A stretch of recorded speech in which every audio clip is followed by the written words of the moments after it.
Father, ano po ang Catholic exorcism? Nako! Ilang beses na naming narinig yan. At ilang beses na tinanong. Subukan nating masagot ng payak at madaling maintindihan.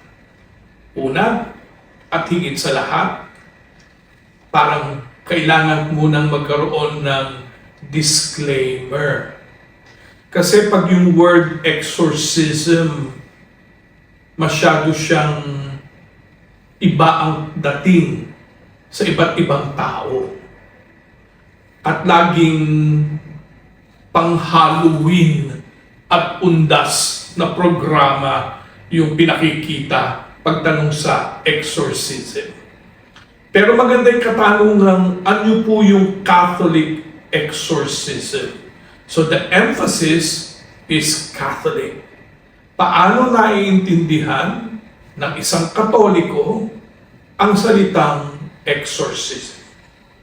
Una, yung ano ba ang hindi ito?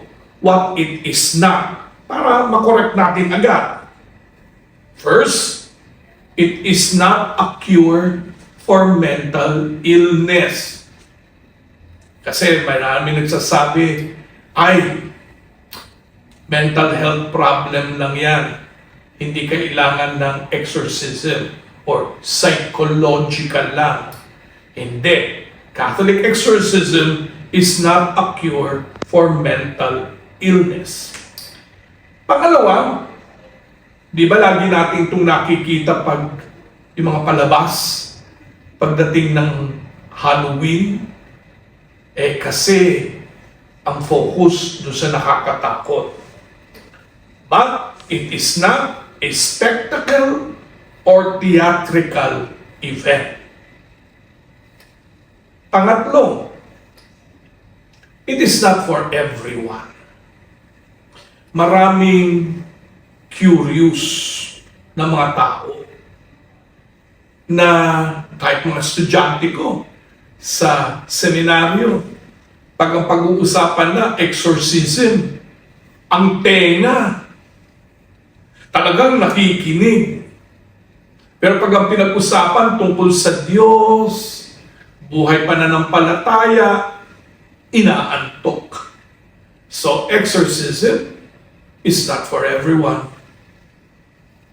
It is not a Hollywood movie. Nako, sasabihin ko na hijack ng Hollywood ang meaning ng Catholic exorcism.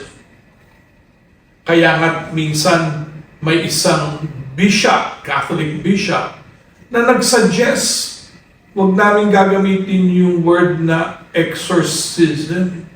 Kasi nga, ibang dating sa maraming tao, laging pang-Hollywood.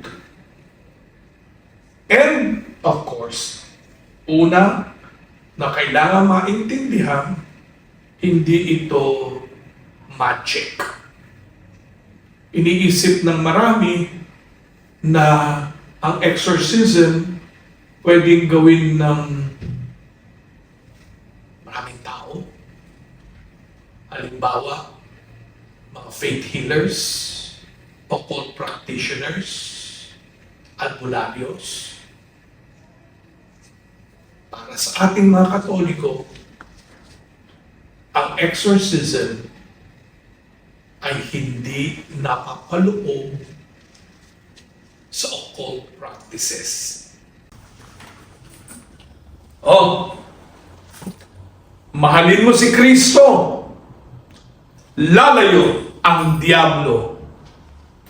Perfect love casts out fear.